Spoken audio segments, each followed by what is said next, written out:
So it was Socrates who said, the unexamined life is not worth living.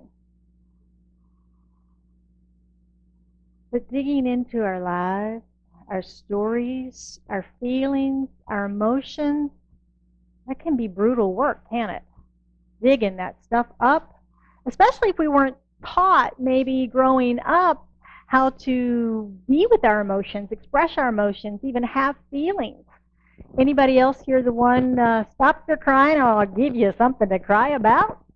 Yeah. Don't cry over spilt milk. Nothing's worth crying over, right? Don't cry in public. Don't do that. Don't let them see you cry. And don't get angry. Don't calm down. Don't get angry, right? Those are phrases that we hear. Those are things that we're taught about emotions. And there's workplace and social norms about where it's okay to express emotion and where it's not okay to express emotion. So we get all tangled up and twisted up in what's okay and what's not okay. And we're going to be exploring this today with our fun summer series. Reading is fundamental with our book, Rising Strong, which is one of Brene Brown's books that probably have heard of Brene. She's kind of taking the world by storm right now with all of her books and her talks and things. And our theme this month is Rise of the Phoenix. And that's very much like this book, because Rising Strong is a lot like the phoenix bird, if you know that myth. It's about the bird that dies in the flames and then is reborn from the ashes, that rises from those ashes stronger and more powerful than it was. And that's what she's telling us, is that we can rise from these emotional ashes that we may find ourselves experiencing from some of the experiences that we have had in our lives. What would you do if you were brave? Or as Brene asks us, can we step into our story? Can we step into our story? And what is our story? Well, our story is the version of what happened that we tell ourselves, isn't it? What is it they say about history? It's written by the winners and not the losers. Is that the way that goes? Yeah. And we write the stories of our lives in our own minds based on being the hero most of the time. Or maybe we're writing it based on being the victim. Ain't it awful? But the story is our perspective. We've all heard stories and maybe even experienced them where we're in the same room having the same experience, perhaps with a sibling as a small child, and later on we find out that they had a whole different story going on in their head from what we did, which just proves to us that we do make this stuff up, right? We do make this stuff up. The question today is, does it serve us? Does the story that we have in our minds about that thing that happened serve us today?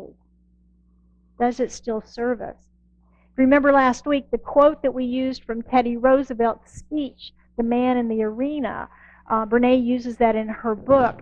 And he says, the man in the arena who was face down on the mat, whose face is marred by dust and sweat and blood, who strives valiantly, who at the best in the end knows triumph of high achievement, but who at the worst, if he fails, at least fails while daring greatly. In other words, he got in the arena, right? He got in the arena. And that Brene says that being brave means we're willing to get in the arena to face and walk through our fear.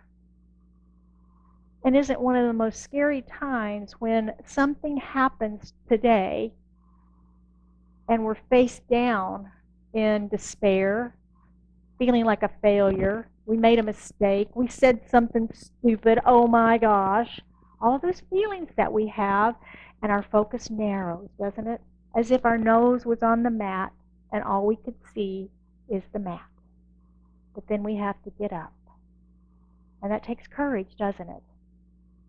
To face the angry boss, to face the disappointed coworker, to face the spouse or family member that you've just said something awful to. That takes courage. That could be a scary moment. What do I say?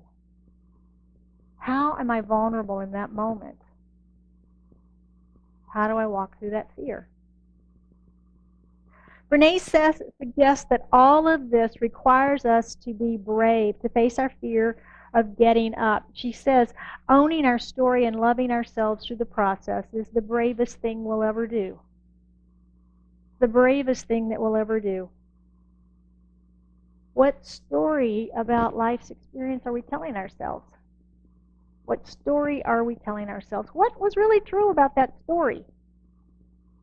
Am I playing myself as a victim? Am I playing myself as the hero? What really happened? What's really true? Is it even worth it to dig that stuff up and analyze it? I mean, really? I'm okay. Can't I just close the door on that stuff and not think about it? Well, yeah. Most of us, that's our MO, isn't it? We just, don't forget about that. I won't have to talk about it. But what happens? That stuff raises its head sometimes, doesn't it? Comes up when we least expect it. We least expect it. Or maybe it's running our lives. Maybe there's a bad breakup in the past. And we've said, oh, here's my story about that. And we've allowed that to run us all the way through to today to give us that wonderful reason why we can't possibly be in a relationship. We may be aware of it, we may not be. We may be aware of it, we may not be. Is it worth it to dig up the emotions to heal it? Remember my story from last week about the event that happened in '94, whatever it was, where I was in conversation with the woman at the networking thing, and she basically dismissed me, and oh, I was the victim, right? I was the victim. Look what she did to me. And in continuing this work this week, yes, it was my ego. It was my ego. Because I didn't enjoy standing there by myself either. So here she came, and I felt rescued. I had someone to talk to. But then, as I looked at this more deeply, she made a beautiful business decision. She was at a networking event, and she saw a home builder that built probably 30 homes a month back at that time. He was a national builder. I was a local builder who might, in a really, really good year, build 30 homes in a year. She knew that. And when she saw the better prospect come in, she did her job, didn't she? She went after the better prospect. Now, could she have been kinder about it? Maybe. Was she kind and I just forgot that part? Probably. Right? But that's the work in looking at our stories. That's the work. What was going on? Brene talks about our ego being the bouncer. Remember going to clubs back in the day, and they always had the big bouncer guy at the front door, wouldn't let you in? Our ego is the bouncer. And our ego uses things like anger to bounce those emotions away from us. And that's what I did. That's what I did. Fascinating work that Brene has done. Her research really is pretty amazing stuff. It's going deeper. So I'll keep working that story and keep revealing what I find out about it, so stay tuned. Hope you're having as much fun as I am with this. So Brene suggests that owning our stories means reckoning with our feelings and rumbling with our dark emotions, our fear, anger, aggression, shame, and blame. So shame and vulnerability, to stand up here and tell you that story, right? I have to be vulnerable to tell you about that crazy story. Did I feel shame when I started thinking about the thoughts that I had about this woman over the years? Yeah, a little bit. A little bit. So those are the emotions that she's tapped into in this work. We're looking at reckoning today. That's the first piece of it that we're looking at. We're going to look at the rest of them over the next couple of weeks. Choose to walk into our story. I had to choose to go deeper with this story. I had to choose to think about it. It was the first thing that popped up when I was reading the material. So watch for that when you're reading the material. What's popping up for you? Pull that story out and play with it. Oh, that reminds me of such and such. Pull that out and play with it. Renee says we need to recognize emotion and get curious about our feelings and how they connect with the way we think and behave. The way we think and behave. In other words, this idea, this first act, remember the 3-act play she was talking about last week? This first act is reckoning. And in the first act of a story, that's where the call to adventure comes, isn't it? That's where the invitation comes. We get to know the characters a little bit, and then the call for the invitation. Come rescue the damsels in distress, fight the dragons, cross the raging river, or go into the dark cave. Well, stepping into our stories is that, isn't it? It's the invitation. It's the invitation to adventure of exploring the story, our feelings, our roles in it, what is true for us in it, what is not true for us in it. Because most of the stories that have happened to us that we're living in our lives are things that happened in the past. We're different people today, aren't we? We see life from a higher awareness probably than we did at that time. So we might have a little different perspective on it. But yet we're still dragging that baggage around in that subconscious place of ourselves. In the science of mind, we know that our thoughts create our reality. But have you ever considered how much those old stories might actually be the hidden beliefs that are running the wonky manifestations that we have? We talk about that connection that, well, I planted seeds of prosperity, but I'm not sure why it's not manifesting. But we have a hidden belief in lack that we're not even aware of, this old story that's running us. Well, let's bring that to light and walk into that and explore that story. The first step that she tells us in this process of reckoning is to engage in the feelings. Engage in the feelings. To recognize those moments even now throughout the day when we may be face down. When we are having that feeling of, oh my gosh, I cannot believe I just said that, or did that, or missed that. I can't believe I missed that in that contract and I let it go out that way. Those are face down moments, aren't they? Those are face down moments. And we're going to create a story around that right there in that moment. But we also have the opportunity to step into that and go, okay, what am I feeling? I'm feeling embarrassed. I'm feeling angry. Why am I feeling that way? And we have the opportunity to go into why am I feeling that way? And to explore that and see if there's a string. Anybody ever pulled a string on a blanket or yarn or crochet or whatever that is? And it just totally unravels, doesn't it? And sometimes we can find that thread in our stories and begin to pull that and unravel the story to be able to see it more clearly. And then we'll find out in this book as we go along how we can actually rewrite our stories. And actually rewrite our stories. Anybody ever felt jealous? No? Good for you. Good for you. Never, right? Of a coworker, of a girlfriend or a guy friend, a male friend, whatever. You know, maybe somebody's got a relationship and you want one. You're happy for them. Oh my gosh, I'm so happy for you. Why do I feel angry and cranky, right? Why do I feel this jealousy? That's a hidden thing, isn't it? We're happy for them, but yet we're jealous of them. Why didn't I get that? Why didn't I get the vacation? Why didn't I get the new car? Why didn't I get the promotion? Why did they get all the attention at work and I don't get any? Right? That stuff can come up, and that's where those hidden beliefs are, that we get to step into that emotion of jealousy and go, wow, okay, I'll start by being vulnerable with myself. Let's explore jealousy. And we go deeper with it. We go deeper with it and we look for what's underneath that. Look for what's underneath that. The second step, get curious. Get curious. Now, most of us were very curious when we were kids, right?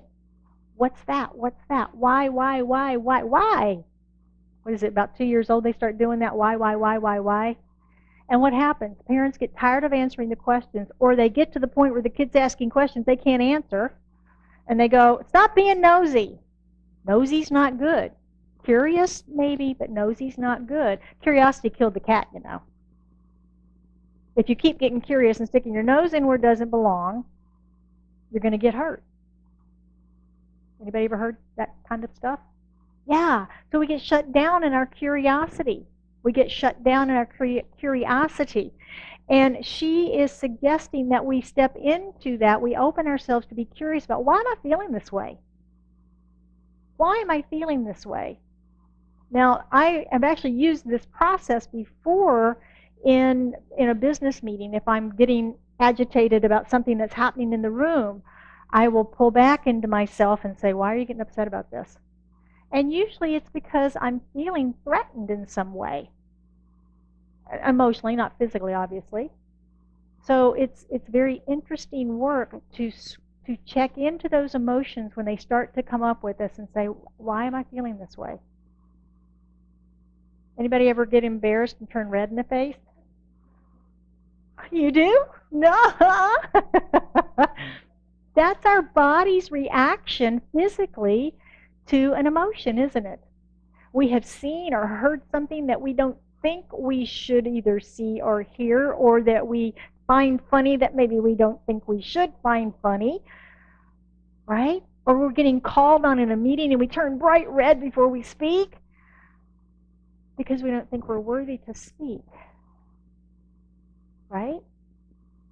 It's the emotions that our body is expressing for us before our conscious mind is expressing those emotions.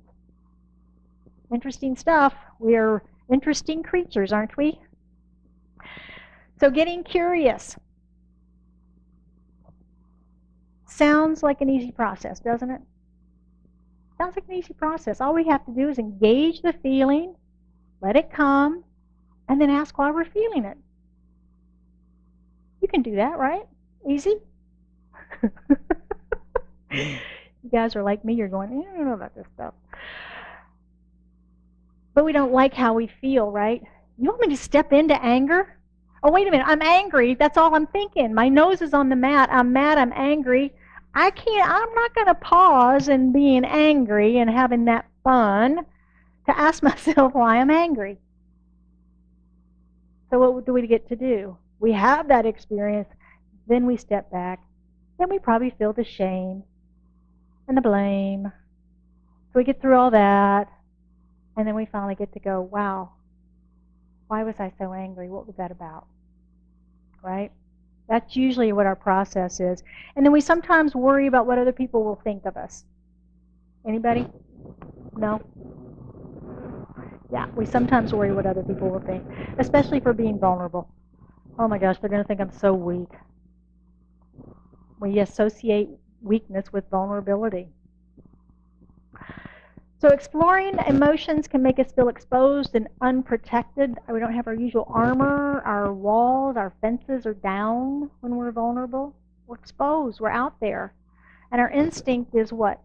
Run away from pain. Stove is hot, get away. Same's true with emotions. Emotional pain we want to get away from. If someone's grieving, it can be very difficult to step into that pain with them. If someone's angry, ooh, don't get around that one. You're angry. It's hard to step into emotions sometimes, even our own. Even our own. And the idea of curiosity opens up that space for us to be wrong. If I'm curious about my emotions, I may discover they're not warranted. I may discover, as I did, that my memory of that story was maybe not accurate, right? Maybe not accurate. But when we can move beyond that, we then begin to open ourselves to the healing, don't we? To the forgiveness of ourselves and others, to the expansion, to the greater awareness. All about transformation, isn't it? We're not dragging around this stuff anymore. We're not letting it run us. And, I think ultimately it leads to greater peace on our planet, because if we're not dragging this stuff around and using it in all of our ongoing relationships become more peaceful, don't they? The ripple effect again. Now, if you read the book, you remember about this point. She said, you may be thinking this is too hard. I don't want to do this stuff. And she actually said that in the book, and I kind of went, yep. Let those sleeping dogs lie. Why would I do this work?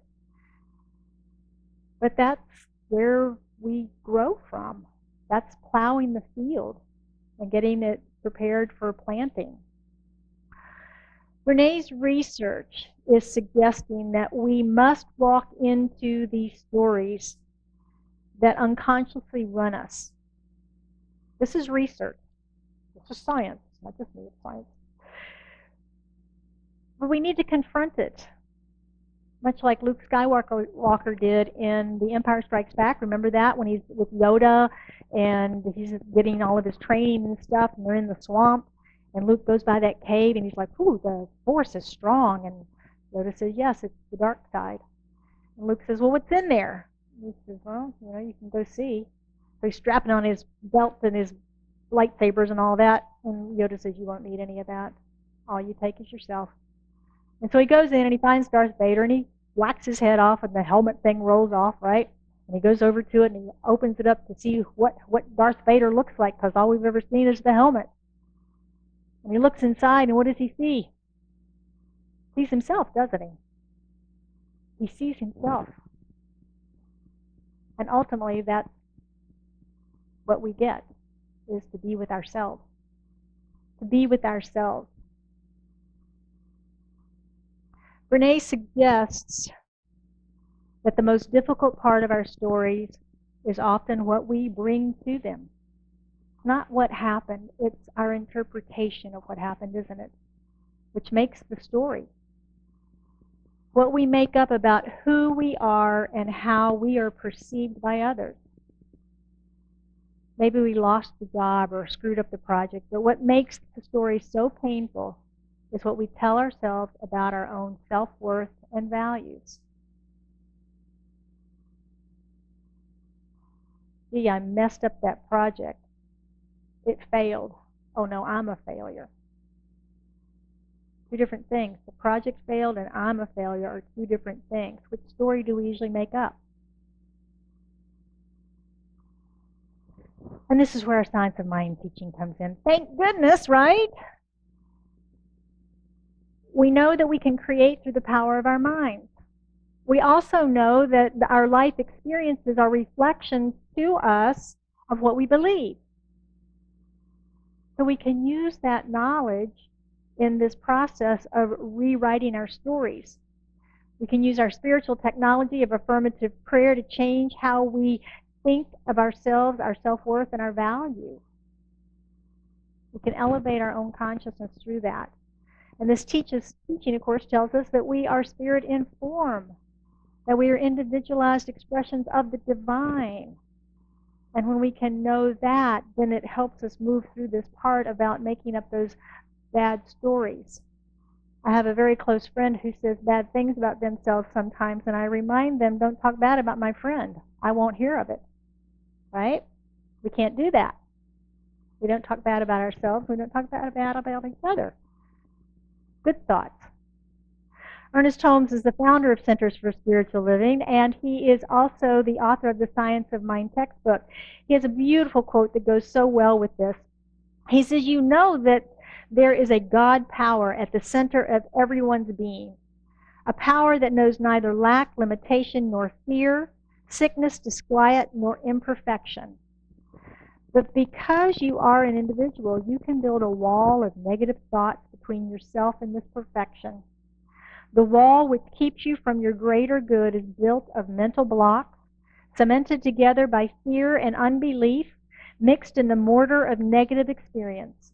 It is not necessary that impoverishment and pain must accompany you in your experience of life.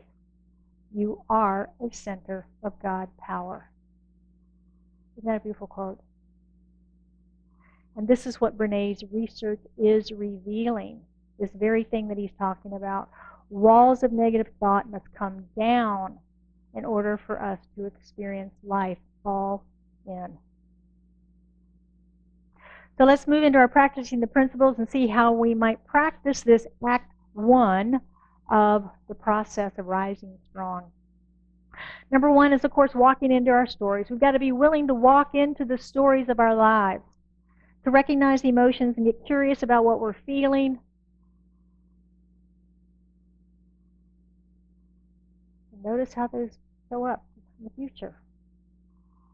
The stories that we hold on to, if it was the breakup that we're holding on to, is it serving us? If it was an accident that happened 40 years ago, is it serving us today to hold that story about what it was that happened? Or is it time to heal it? Walk into our stories. Engage in our lives. Be present. Recognize when we're face down, if it's the little thing, the small slight, that we have an emotional reaction, or if it's the big, huge, hairy thing that's happened. Recognize the emotions. Don't offload those feelings. There's a whole big section in the reading this week about offloading our feelings in many, many different ways that we do that. But two that really jumped out are chandeliering. I hadn't heard that term before. Chandeliering is when we're hypersensitive to something. It's really a medical term about pain sensitivity. That when you touch, anybody ever had like a piece of glass in your finger and you run your finger over, well, where is it, and you find it's like, really hurts bad? That's like the chandeliering intense pain. And she says the same thing happens, that we may have an intense reaction to some small thing because we're chandeliering the pain from something else. An example of that would be like when my father passed away, I did not grieve in that time frame. My cat passed away 3 months later, and I was face down on the ground, okay? Because I hadn't done the mourning at his passing. I projected all of that on the animals passing. Yeah, not that I didn't love them both, but it was just the way the timing worked. The second way is by stockpiling. Stockpiling is just like it sounds. We're piling up and packing down the pain until our bodies decide to react to it, because we're not allowing our mental and emotional awareness to react to it. Our body takes over and reacts to it, just like we have the red face of embarrassment or the sweaty palms or the butterflies. Our body will react with things like depression, dis-ease, anxiety, those sorts of things, stress, high blood pressure, whatever it might be. Our body will react to that stockpiling if we keep stuffing it. And then the third is, rather than offload the feelings, integrate. Give yourself permission to feel the emotion and pay attention to the feeling. Now, she has this whole section in there about permission slips. And I was going to have you fill out permission slips this week, but you can do that work at home. And she says in the book, and I kind of did the same thing, I roll. Really? Permission slip to have emotions? But if you think about it, when we see something in writing, it must be true, right? So if we write down permission to be excited, you have permission to be excited today. You have permission to be sad. You have permission to be upset about. You have permission. Kind of shifts it a little bit. Try that process this week. So are you brave enough to willingly walk into your story? Are you brave enough to willingly walk in, to question the facts and the feelings? What really happened? What really happened? Are you brave enough to question what is true? What was your role? What was my role in this really? What is really true?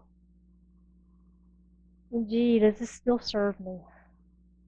Does this still serve me to hold on to this story and that belief about who I am because of it? Does it still serve me? So this week I invite you to read the book. Join us in a Sacred Circle discussion group. Check in with your stories. Check your emotions as you go through the week. Notice what's happening for you and get curious about why you might be feeling them. I want to close out today with a quote from Ernest, one final one from him. And he says, God is more completely expressed through the one who lives largely than through the one who lives meagerly. Be brave, rise strong. Would you join me in an affirmative prayer this morning? So as we go within, we recognize that infinite power, that presence of God, that bright light of awareness, of wholeness, of peace, tranquility, creativity, harmony. And we know that God is love and love is God. And we know, too, that all of that is here right now, in, through, and as me, as an expression of it, as it is in, through, and as each one of us here present today, as an expression of the divine, whole, perfect, and complete in this spiritual experience that we're having. We are that harmony. We are that peace. We are that infinite love in expression. And so from that place of knowing our wholeness and our unity, I speak my word for and about each of us today, knowing, claiming, and accepting the courage that each of us is as a divine being. Spirit's not afraid. It even sounds silly to say, so we're not afraid. We are braver than we think. And we can stand in the truth and we can face these stories and recognize the higher truth, tapping into our own higher wisdom, that one mind of God that is in, through, and as us, and find the truth of our own being, our own magnificence, our own power. And I know this day, for anyone that has anything on their heart they seek prayer around, as they lift that into their awareness, I know that healing is revealed, that truth is brought forward, that prosperity flows, clarity arises, whatever the need, that it is resolved in this moment. And for this knowing, for this truth, I am grateful. Grateful for the manifestation of this prayer. Grateful for life expressing as us and through us in such bold and magnificent ways. I release this into the activity of mind, knowing that it is done, and we affirm together by saying, and so it is.